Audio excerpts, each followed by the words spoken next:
What if that red light panel sitting in the corner of your room isn't actually doing anything for you? Worse still, you may not even realize it. Here's the uncomfortable truth. Many of those consumer panels fail to deliver the therapeutic doses that they claim. So you're just standing there day after day doing sessions, getting only a fraction of the benefit that you could be. The reality is it might simply just be an expensive nightlight with good marketing.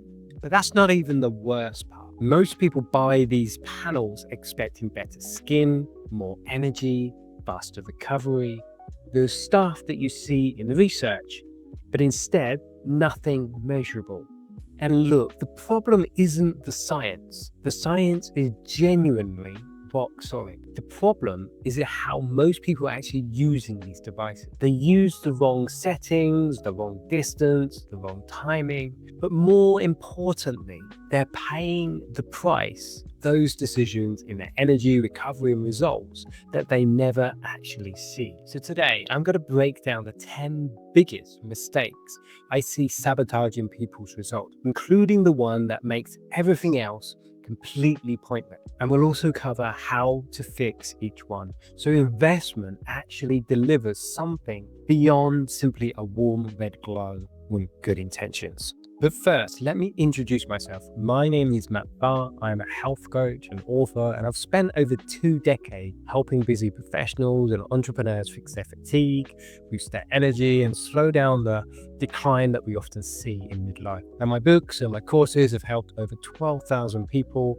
worldwide regain their vitality. And on this channel, I share the same kind of science-backed strategies to help you optimize your cellular health from the inside out. So before we tackle the big mistakes, let's talk about why this matters in the first place. Because I know some people hear red light therapy and they immediately picture influencers posing with glowing face masks on Instagram. But hear me out with this. I bought my first red light panel almost 10 years ago, long before the hype and all of the influencers were posting them on their Instagram profiles. So I'm very much aware of its benefits and its limitations. Fundamentally, red light therapy works at the cellular level, primarily targeting your mitochondria. These are the tiny power stations you may remember from biology class that are inside every cell of the body. And red and near infrared light gets absorbed by an enzyme within these mitochondria. It's called the cytochrome C oxidase. Now, you don't need to remember that, but just understand the principle. Now, by stimulating the activity of this enzyme, ATP production is increased. ATP is your body's energy currency. More ATP simply means more energy, and it's as simple as that. And more energy means more than just feeling energized. It means a better functional cell and better overall health in every way. But it's more than just about ATP production, although that's its primary impact. Red light therapy reduces inflammation. It speeds up tissue repair. It supports collagen production, and it even shows promise for things like brain function and improving sleep. Now, if you want to understand those benefits on a deeper level, check out my video on the benefits of red light therapy. So here's where it gets interesting, especially if, like myself, you're over 40. So mitochondrial function can decline significantly from midlife onwards. As a result, background inflammation can creep up, whether you notice it or not. Collagen production drops by roughly about 1 to 1.5% every year. Recovery takes longer, sleep quality suffers, and ultimately we see a cellular decline, slow and steady. And one day you end up asking, what happened? When did I age so fast? Well, red light therapy directly targets these age-related changes. You'll see improvements in tissue repair, inflammation, skin collagen density, enhanced muscular recovery, and much more. Yet, here's the catch. You have to do it correctly. You have to follow the rules. And most people don't, or they don't even know about them. But in order to get the best results, it requires a deeper understanding than just simply standing in front of a red panel hoping for the best. So let's get into those mistakes. First mistake is so fundamental that it renders everything else pointless if you're making it. Mistake number 1, using the wrong wavelengths. Now, you might think your device is working because it's glowing red, but that's a poor metric. Not all red light is therapeutic. Only specific wavelengths penetrates tissue properly. Think of it like radio frequencies. Tune to the wrong station and all you get is static. It looks like you're doing something, but actually achieving very little. Now, as a basic rule, you need 630 to 660 nanometers for skin and surface issues, and 810 to 850 nanometers for deeper tissue work. So that's things like your muscles, your joints, brain support, etc. It's also important to know that 630 to 660 is the red light range, whilst 810 to 850 is the near infrared. And red light wavelengths are, well, surprisingly red, whilst near infrared are actually invisible. So near infrared produces heat instead, whereas red light produces no heat, but it's visible. So this is critical to know, because if you want to hit your brain or your muscles and your device is producing only red light but no heat, it won't be having much of an impact. So what you're targeting and what wavelengths your device is producing matters more than anything. Some devices will allow you to specify the wavelengths used, whilst others are fixed. Now, if you've bought from a reputable brand, you're most likely okay, but understand some cheap devices miss these windows completely. They emit light that looks red, which feels reassuring, but therapeutically, it's doing nothing. This is especially true of red light devices like face masks, and it's not only true of cheap devices. I've seen a face mask costing almost $1,000 that, when measured, didn't actually produce the red light in the beneficial ranges like it claimed. And it's bonkers that some people are spending that kind of money and getting no benefit. Now, another thing to be aware of is some of these devices use terms like full spectrum. More is better, right, than having just one wavelength? Well, it isn't, because you want precision, not variety or diversity, specifically proven within the therapeutic ranges that have been proven to work in the literature for the benefit you're actually looking for. So remember, the red light therapy market is not regulated. It's like the wild west, and there are a lot of cowboys about. So how to fix it? You want to check the manufacturer's specifications carefully. You want to look for devices listing exact wavelengths, and the accuracy should fall within 10 nanometers. Check if the manufacturers had the device tested to prove its wavelengths, or search online to see if someone has independently tested it, as the equipment required to do it yourself isn't cheap. So ideally, you want to find someone that's done it before. Or if it is a reputable brand that's been around for many years, you should be okay, as the biggest risk is with the cheap non-branded devices that you'll find in abundance on eBay and Alibaba and places like that. Now, I'm not saying all of those are bad, but many are, so you need to check. And for the broadest benefit, choose combination devices offering both red and near infrared. That way you've got surface and deep penetration covered in one panel. Of course, that only applies if it's a panel that actually binds. So that's the wavelength sorted. But even perfect wavelengths won't help if your device lacks the power to actually deliver them into your tissue. And that brings us to mistake number 2, insufficient power density. So this one is critical, and it's where a lot of the budget devices completely fall apart. Therapeutic effects require minimum radiance. That's power density measured in milliwatts per square centimeter. Think of this as the intensity. Rather like going to the gym and lifting weights, if you don't lift a heavy enough weight to stress your muscle cells, you won't see any improvement. It's the same with red light. You need this red light intensity or irradiance at a certain dose to be effective. The problem is that many consumer devices don't offer strong enough intensity to be effective. This is especially true of many of the cheap or budget devices you might find on the market. But it's not just an issue of overly low irradiance, but also overly high irradiance. Again, like lifting weights in the gym. If you're lifting too heavy, it can cause more harm than good. So in technical terms, it's called biphasic dose response. Studies looking at biphasic dose response demonstrated that below therapeutic thresholds, cellular response is minimal to absent. But above optimal levels, you can see diminished or even negative effect. There is a sweet spot with red light therapy. Your mitochondria need enough light energy to actually respond, and most cheap panels just don't deliver it. Now, I'm talking specifically in relation to red light therapy panels here, not face masks or other devices. Many budget panels don't deliver enough irradiance. That's a power density actually reaching your skin.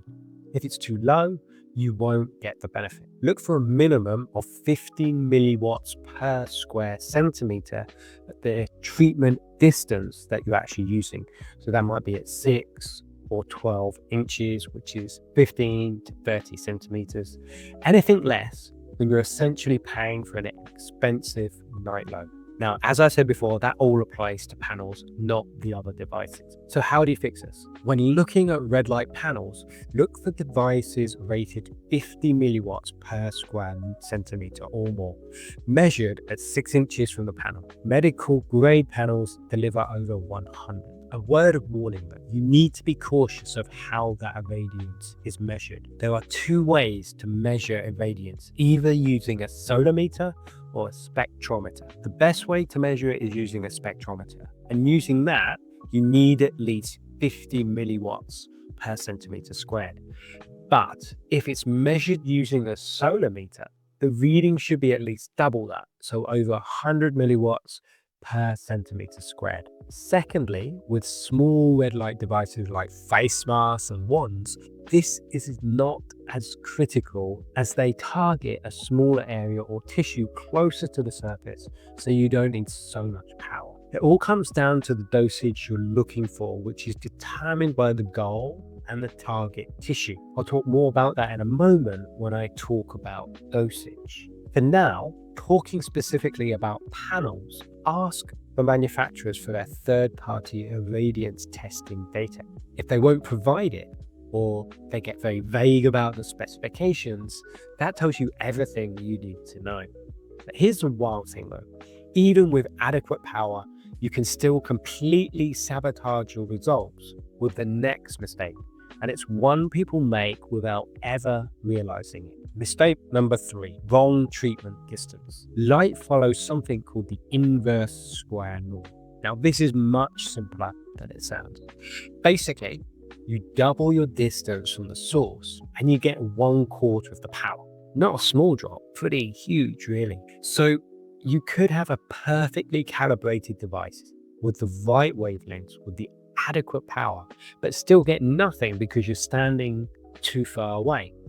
Believe me, I've seen this done countless times by social media influencers. Your dose drops below the therapeutic threshold and nothing will happen. Stand too close and you might generate excessive heat without any real benefit. There is a sweet spot and most manufacturers calibrate their doses at 6 to 12 inches from the panel for this reason.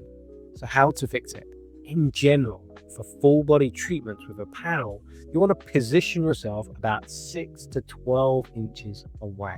For more targeted work for deeper tissue like joints or injuries, you want 2 to 6 inches, which works well, but it will vary by device, so follow your specific device guidelines. Measure the distance properly and be consistent every single session. Now that's with the panels. Then in the case of devices like wraps or face masks or wands, they're developed to be used much closer to the skin and use lower outputs, and typically wavelengths of 630 to 660 nanometers, which act more at surface level and are therefore more suitable for this. So in these instances, distance is less of an issue as you're always using them close to the skin. Now, this next mistake costs people months of wasted effort, but it's simple to fix. Mistake number 4, inconsistent treatment duration. Effective doses require 5 to 25 minutes per an area. If you undertreat, nothing may happen. You're just wearing out without crossing the threshold. If you overtreat, you might see diminishing returns or even negative effect. There's a sweet spot. Just like with intensity, it's biphasic.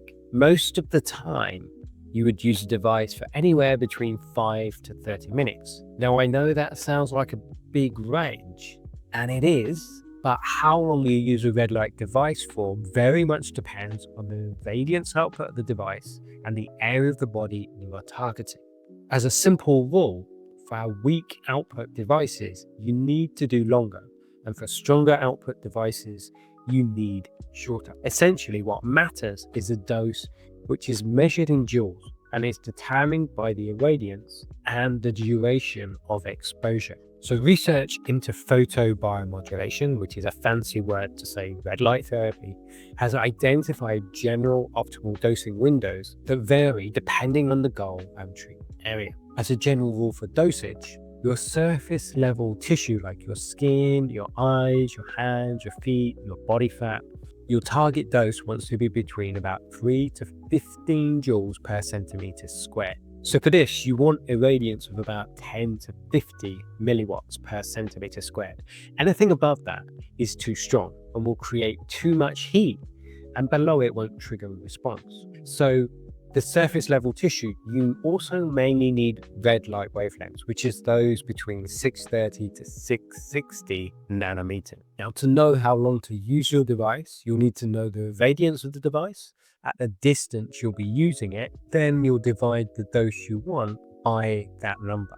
Now, I know that sounds complicated, so let me explain with a simple example. Now, duration, which is time in seconds, is calculated by the target dose, which is in joules per centimeter squared, divided by the irradiance in watts per centimeter squared. Now, notice I said watts, not milliwatts, and that matters, as you'll see in a minute. So if a device emits an irradiance of about 30 milliwatts per centimeter squared at 6 inches, I'll first need to convert that 30 milliwatts into watt. So in this example, that would be 0.03 for a dose of 3 joules. That would make the equation 3 divided by 0.03, which equals 100 seconds. Now let's say I actually wanted 15 joules, not 3 joules. In this instance, I divide 15 by 0.03, and that's about 500 seconds, which is 8 minutes and 20 seconds. Now, I know this sounds all very complicated, and it can take a bit of time to get your head around everything I've been talking about so far, but you only have to calculate these things once. Once you know your device and the tissue you're targeting, it's worth taking that time just to make these calculations to ensure you actually get the optimal effect of the device you're using. Otherwise, you're just not getting the benefit, and you're wasting all that time and all of that money. So now for deeper tissues, which would be things like joints, muscles, brain, etc., that kind of thing, your target dose wants to be between about 20 to 60 joules per centimeter squared. So that's quite a big range. Now you want irradiance of between about 50 to 120 milliwatts per centimeter squared. So that's going to be determined by the panel. And you mainly need near infrared wavelengths. They're the ones that penetrate deep into the tissue. So that's in the range between 810 to 850 nanometers, or also 1064 nanometers. And you can calculate the duration in the same way I previously described. So for the 50 joules with a device at 60 milliwatts per centimeter squared, you'll take 50 and divide it by 0.06, and that gives you 833 seconds, which is just under 14 minutes. So to summarize, typically when using a red light panel, you would use it for between 5 to 30 minutes. Hopefully, after understanding everything I just talked about, you can begin to understand why there is such a wide range there. Now, the exact length of time you'll be using the device will be determined by the target tissue you're targeting, the dosage you're looking for, and the irradiance of the device used at the distance you're using it. It's quite a bit to get your head around, I know, but if you want to optimize your results, it's really worth doing so. Now, a final point on this, in the case of red light panels and to a lesser extent with the smaller devices, you have to remember that red light is a type of cellular stress. So when using the device, you need to take that into account.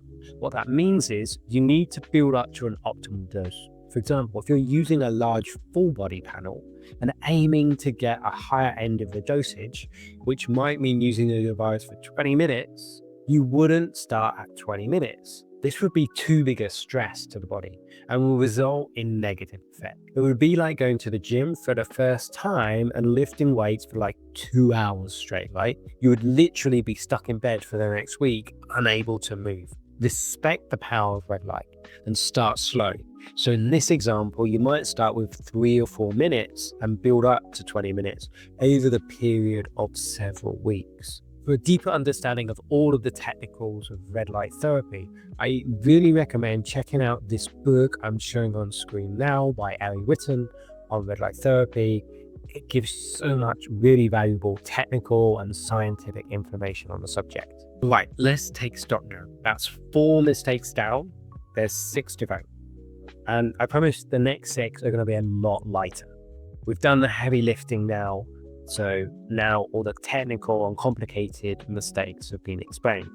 So far, we've covered wavelengths, making sure you're actually in the therapeutic window, power density, ensuring your device is delivering enough energy in order to matter. We've covered distance, not standing so far away that the physics defeats you, and duration, hitting that sweet spot where cellular changes actually occur. Now get those 4 right, and you're ahead of most people using these devices. And those are the most difficult to understand of the 10 mistakes. As I said, the next 6 are a lot lighter, a lot more simple, but nonetheless still important and critical to your results. Now, if you're finding this useful, there's a lot more of this kind of information on the channel. The stuff that actually sounds boring, but actually moves the needle. So hit subscribe to receive more content like this in the future. Now, here's where it gets really interesting, because the next mistake is so obvious, it almost feels insulting to talk about. And yet people still do it constantly, especially those influencers that you see on Instagram and YouTube. So next we have mistake number 5, treating through clothing or barriers. Now, I know this sounds obvious, but I still see people doing it all the time without realizing it. You see, clothing blocks light. Even thin fabric can significantly reduce the light transmission, sometimes by half or more. And your session then becomes far less effective, maybe much less. And tell me if this sounds familiar, but you think, I'll just do a quick session before work. I don't need to undress fully for this. Except you kind of do. Glass and plastic scatter wavelengths. Makeup, sunscreen, thick moisturizers, all these create a barrier. Even tinted glasses block the wavelengths your body actually needs. So how do you go about fixing this? Very simple. Always treat bare skin. Maximum benefit requires direct exposure, non-negotiable. Remove makeup, heavy products, before facial treatments. Never treat anything through window glass. It blocks most near-infrared light completely. You may want to wear proper eye protection, which is rated specifically for these wavelengths. But aside from that, you want to remove everything else. And that brings us on to mistake number 6, skipping eye protection or using the wrong kind of eye protection. Now, this one can be quite serious, and it's worth pausing on this because the consequences aren't reversible. Direct exposure to high intensity red and near infrared light can damage retinas. Risk increases with powerful panels and more closer proximity, but the damage may be cumulative and irreversible, meaning you might not notice anything wrong until significant harm has already occurred. So here's what people get wrong. Regular sunglasses don't protect you. They're designed for completely different wavelengths, ultraviolet. Closing your eyes isn't often enough either, especially with more powerful devices. The light penetrates your eyelid. You need specific protection, and guessing doesn't really cut it. So how do you fix it? Use goggles rated specifically for around 600 to 900 nanometer wavelengths. Check for an optimal density rating of 3 or higher. When treating your face, close your eyes and wear the goggles. Now, the next mistake might be the most frustrating of all because it's entirely psychological. Mistake number 7, expecting immediate results. This should be working by now. Maybe it's just snake oil after all. This is a common complaint, and I get it. You've invested money, you're doing the sessions, you want to see something happening, but cellular adaptations take time. Sometimes weeks, sometimes months, not days.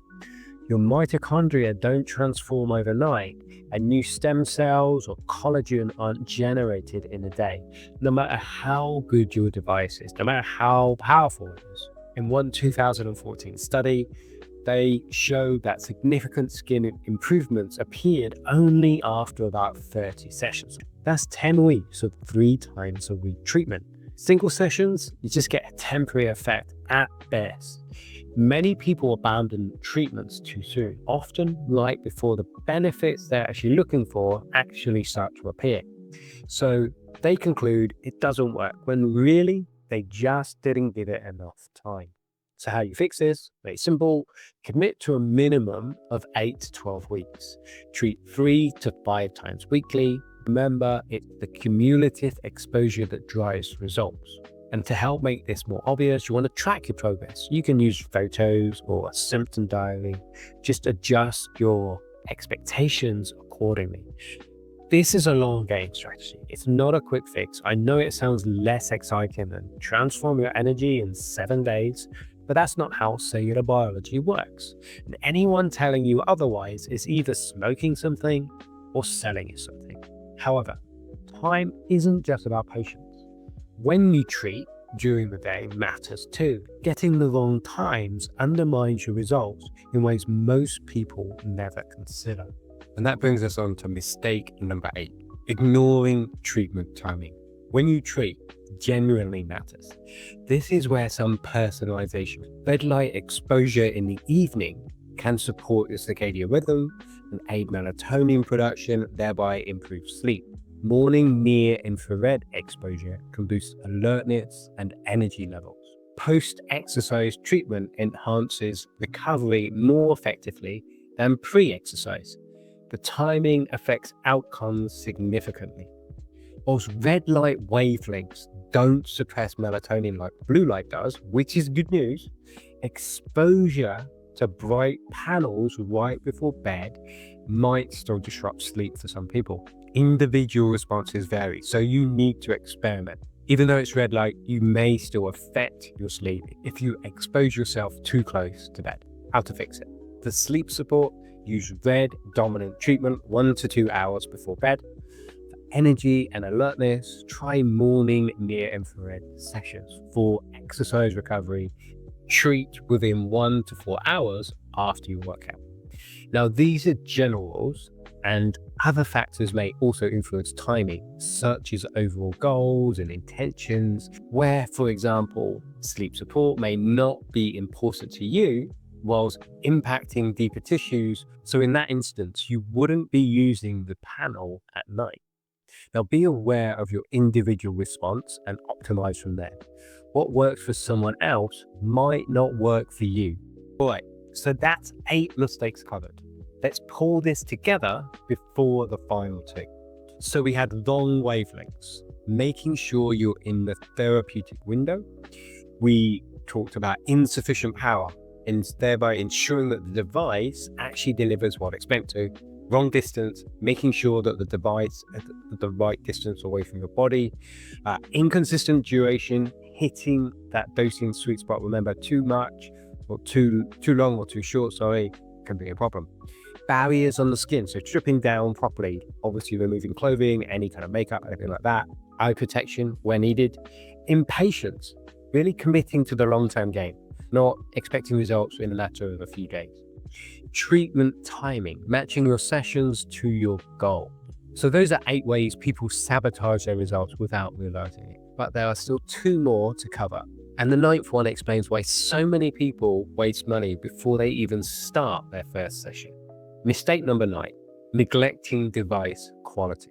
So the market is absolutely flooded with unverified products, false claims everywhere. And here's the thing that surprised me when I first looked into it. Regulation of consumer red light devices varies significantly, and many products enter the market without any kind of independent verification of their therapeutic claims. Anyone can slap therapeutic claims on a product and sell it, right? That's pretty wild, but it's the reality.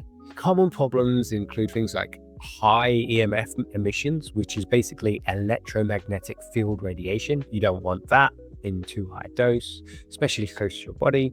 So ensure your device specifies the EMF readings at 6 inches or whatever distance you're using it at. Also, flickering LEDs, which is also common with the cheaper panels, can cause eye strain and headache. And then there's wildly misrepresented specifications where they claim one thing, but actually what the panel actually delivers is something else. So how to fix this? You want to purchase from manufacturers providing third-party testing data.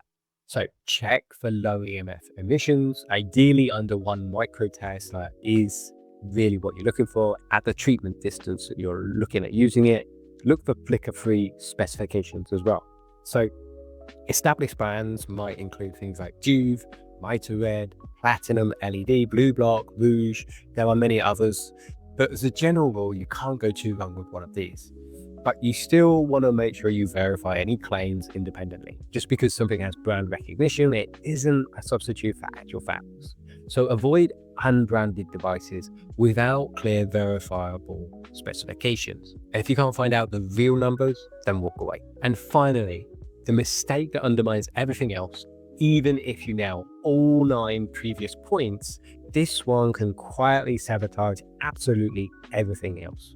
And that is mistake number 10, using red light as a standalone solution.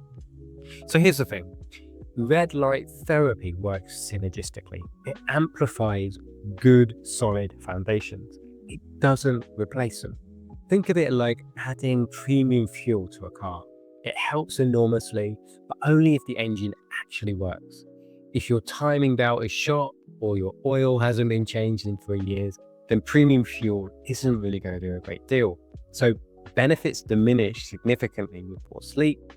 Chronic stress undermines results. Nutrient deficiencies limit your mitochondrial response, especially things like a deficiency in copper, which is needed for the cytochrome C oxidase activity. Remember, that's the enzyme I talked about earlier, which regulates or determines ATP production in your mitochondria. And your mitochondria also need other nutrients to function well, including things like CoQ10, magnesium, B vitamins. They need these alongside the light.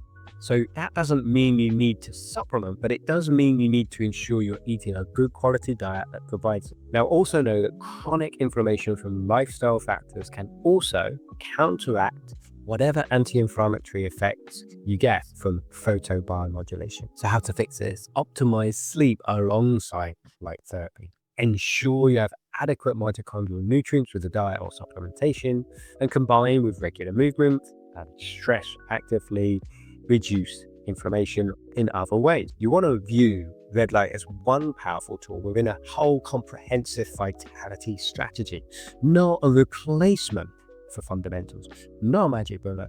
It's simply one piece of a larger puzzle. If you want some help with any of those areas, get in touch, as it's what I do with my coaching service. My details are in the description. So let's pull all of this together into something you can actually use, because knowing the mistakes is really only part of the battle. Before you start, verify your device delivers at least 50 plus milliwatts per square centimeter. Now that's obviously panels I'm talking here, not the other kind of devices. Confirm that the wavelengths sit at 630 to 660 nanometers if it's red light, or 810 to 850 nanometers if it's infrared light. Make sure you get proper eye protection rated for between 600 to 900 nanometers. Each session, make sure you strip to bare skin in the treatment area. Remove makeup or heavy products from your face. Position yourself roughly 6 to 12 inches away for full body work, or 2 to 6 inches for more targeted areas if you're trying to treat injury or something. Make sure you wear your protective goggles. Treat for 5 to 30 minutes, depending on your target area and the power of your unit. Timing strategy. Morning red and near infrared for energy, but in the evening, you only really need red light for sleep support. Weekly rhythm. 3 to 5 sessions minimum. Stay consistent for 8 to 12 weeks and track your progress using photos, maybe some notes on any symptoms that you might have. Lifestyle support. Prioritize 7 to 8 hours of quality sleep. Ensure you are consuming enough copper, CoQ10, magnesium, and B vitamins in your diet. And move your body daily. Manage stress as effectively as you can. So, here's the bottom line. Red light therapy works. The science is genuinely solid, but only when you avoid these 10 mistakes, and only when you stack it on top of the lifestyle foundations that actually support cellular health. So remember, right wavelengths, adequate power, correct distance, proper duration, bare skin, eye protection, patience, smart timing, quality device, and foundational lifestyle support. If you get these right, your investment actually pays off. If you get them wrong, your panel becomes an expensive nightmare. Now, most people will probably watch this and do absolutely nothing different. But you're still here, which tells me you're not most people. So pick one mistake you're making today and fix it this week. Let me know in the comments below if you found this useful, and let me know if there's anything I didn't cover that you want to know more about that maybe I can cover in a future video. And if you want to know more about other methods that can help reverse the effect of aging, then check out this video. So your panel's been waiting in that corner long enough. Time to make it work.